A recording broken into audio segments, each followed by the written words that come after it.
in guitar theory, we have something called an enharmonic equivalent, which is like a super nerd term that basically means the same note. But in other words, let me give you an example here. Let's take, for example, A flat, all right? This note right here is A flat. Well, the enharmonic equivalent to A flat is G sharp. So in other words, if you start here and you make a note flat, if you make a note flat, you go this way. You lower it a half step. If you lower a note, you go towards the headstock. If you raise the note, you go towards the pickups, okay? Or towards your sound hole or whatever. But basically, an enharmonic equivalent means it's the same note, but it has two different names. It's just like a coin. You know, if you look at a coin, it might have two sides, but it's still just one coin, right? Okay, well, it's the same idea.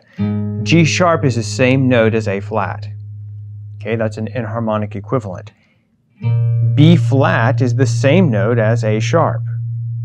Okay, and actually, ironically enough, when we're talking about B, when we're talking about B, it's the same. B is the enharmonic equivalent. This note is actually the enharmonic equivalent of C flat. So C flat is really like, we just call it B instead of C flat.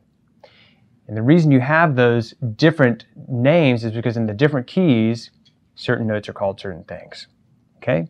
So for example, in the key of A flat major, this is going to be an A flat major chord. In the key of G sharp major, it's kind of weird, this would be a G sharp chord. Okay? But that's why you have all this weird, that's why you basically have all these different names, and what makes it kind of confusing is because a lot of times, you know, things have the different names, but it's the same note on the fretboard. That's what you need to remember, okay? And that's the whole deal with enharmonic equivalence.